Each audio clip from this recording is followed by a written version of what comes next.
नमस्कार दोस्तों, स्वागत है आपका हमारे YouTube चैनल देव आस्था सीक्रेट्स में।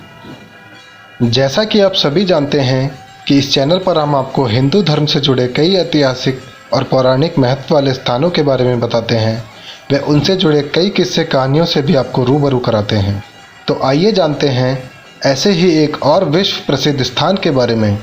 आज हम आपको बताएंगे गुजरात में स्थित सोमनाथ मंदिर के बारे में।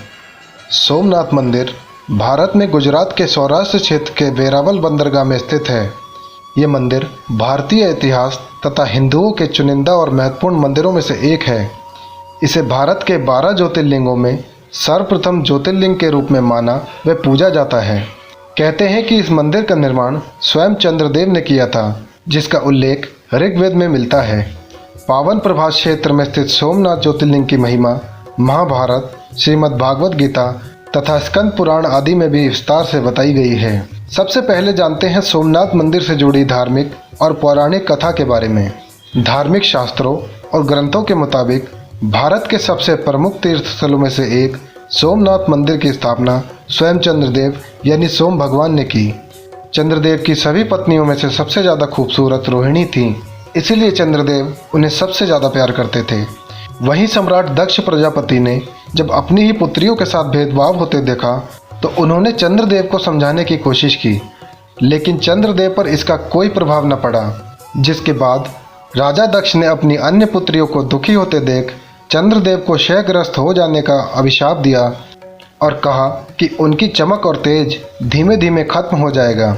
जिसके बाद चंद्रदेव राजा दक्ष के अभिशाप से काफ़ी दुखी रहने लगे और फिर उन्होंने भगवान शिव की कठोर तपस्या की। जिसके बाद भगवान शिव ने चंद्रदेव के कठोर तप से प्रसन्न होकर उन्हें अमरत्व का वरदान दिया व उन्हें राजा दक्ष के श्राप से भी मुक्त किया। साथ ही यह भी कहा कि कृष्ण पक्ष में चंद्रदेव की चमक कम होगी, जबकि शुक्ल पक्ष में उनकी चमक बढ़ती जाएगी।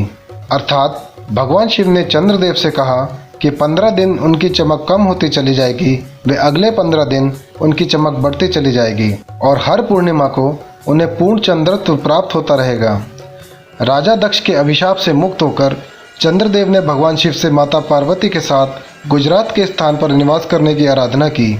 जिसके बाद भगवान शिव ने अपने प्रिय भक्त चंद्रदेव की आराधना को स्वीकार किया और वे ज्योतिर्लिंग के रूप में माता पार्वती के साथ यहाँ आकर रहने लगे। इसके बाद पावन प्रभास क्षेत्र में चंद्रदेव यानी कि सोमराज ने यहाँ भगवान शिव के इस भव्य सोमनाथ मंदिर का निर्माण करवाया, जिसकी महिमा और प्रसिद्धि पूरे विश्व में फैली हुई है। ऐसी मान्यता है कि भगवान शिव के इस प्रसिद्ध ज्योतिर्लिंग के दर्शन मात्र से ही भक्तों के सारे दुख दूर हो जाते हैं एवं सोमनाथ भगवान की पूजा आराधना से भक्तों के क्षय अथवा कोढ़ रोग भी दूर हो जाते हैं। अन्य लोक कथाओं के मुताबिक इसी पावन स्थान भालुका तीर्थ पर भगवान श्री कृष्ण आराम कर रहे थे। तभी एक शिकारी ने उनके पैर के तलवे में पदचिन्ह को हिरण की आग समझकर धोखे से बाण चलाकर शिकार कर लिया। जिसके बाद भगवान श्री कृष्ण यहीं अपना देह त्याग कर वैकुंठ चले गए। इसलिए इस मंदिर परिसर में श्री कृष्ण जी का बेहद आकर्षक और खूबसूरत मंदिर भी बना हुआ है। अब जानते हैं सोमनाथ मंदिर पर हुए आक्रमण और इसके पुनर्निर्माण के बारे में। कहते हैं सबसे पहले ये मंदिर ईसा के पूर्व में अस्तित्व में था। इस मंदिर का पुनर्निर्माण 7वीं सदी में वल्लभी के मैत्रेक राजाओं ने किया। 8वीं सदी में सिंध के अरबी गवर्नर जुनैद ने इसे नष्ट करने के लिए अपनी सेना भेजी। प्रतिहार राजा नागभट्ट ने 815 ईस्वी में इसका तीसरी बार पुनर्निर्माण कराया। मंदिर का बार बार खंडन और जीर्णोद्धार होता रहा। गजनवी के हमले के बाद गुजरात के राजा भीम और मालवा के राजा भोज ने इसका निर्माण कराया। साल 1297 में जब दिल्ली सल्तनत ने गुजरात पर कब्जा किया तो इसे फिर गिराया गया। मुगल बादशाह औरंगजेब ने इसे पुनः 1706 में गिरा दिया। आपको बता दें कि इस समय जो मंदिर खड़ा है उसे भारत के पूर्व गृह मंत्री सरदार वल्लभ भाई पटेल ने बनवाया। हिंदुओं के इस पवित्र तीर्थ स्थल सोमनाथ मंदिर का पुनर्निर्माण वर्तमान में चालुक्य शैली में किया गया है। इसके साथ ही यह प्राचीन हिंदू मंदिर वास्तुकला का नायाब नमूना भी माना जाता है। यह मंदिर करीब 10 किलोमीटर के विशाल क्षेत्रफल में फैला हुआ है, जिसमें करीब 42 मंदिर हैं। यहाँ पर 3 नदियाँ हिरण, सरस्वती और कपिला का अद्भुत संगम है, जहाँ भक्तजन आस्था की डुबकी लगाते हैं। इस मंदिर में माँ पार्वती, लक्ष्मी गंगा, माँ सरस्वती और नंदी की मूर्तियां विराजित हैं। इस मंदिर तीर्थ स्थल के ऊपरी भाग में शिवलिंग से ऊपर अहिल्याश्वर की बेहद सुंदर मूर्ति भी स्थापित है। सोमनाथ मंदिर के परिसर में एक बेहद खूबसूरत गणेश जी का मंदिर भी है। साथ ही मंदिर के उत्तर द्वार के बाहर अघोर लिंग की प्रतिमा भी स्थापित की गई है। अब जानते हैं सोमनाथ मंदिर से जुड़ी कुछ अद्भुत बातें। दुनिया भर में ऐसे कई रहस्य छुपे हैं जिनके बारे में आज तक कोई नहीं जान पाया।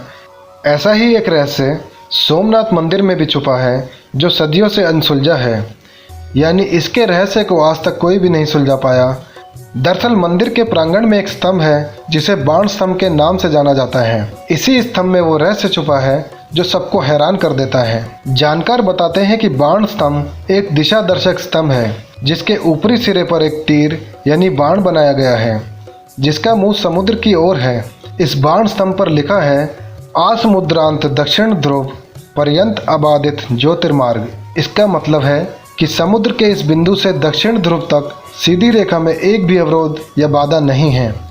असल में इसके कहने का मतलब है कि इस सीधी रेखा में कोई भी पहाड़ या भूखंड का टुकड़ा नहीं है। सबसे बड़ा सवाल है कि दक्षिणी ध्रुव कहाँ है और धरती गोल है। कैसे उन लोगों ने इस बात का पता लगाया होगा कि बाण स्तंभ के सीध में कोई बाधा नहीं है। ये अब तक एक रहस्य ही बना हुआ है। आज के समय में तो ये विमान, ड्रोन या सैटेलाइट के जरिए ही पता किया जा सकता है। अब दक्षिणी ध्रुव से भारत के पश्चिमी तट पर बिना किसी बाधा के जिस जगह पर सीधी रेखा मिलती है वहाँ ज्योतिर्लिंग स्थापित है जिसे भारत के 12 ज्योतिर्लिंगों में पहला माना गया है। ऐसे में बाण स्तंभ पर लिखे श्लोक की अंतिम पंक्ति अबाधित ज्योतिर्मार्ग भी किसी रहस्य की तरह ही है, क्योंकि अबाधित और मार्ग तो समझ में आता है लेकिन ज्योतिर्मार्ग क्या है यह समझ से बिल्कुल परे है। तो ये थे सोमनाथ मंदिर से जुड़े किस्से और कहानियाँ। आपको ये वीडियो कैसा लगा हमें ज़रूर बताएं व अपनी राय हमें ज़रूर दें।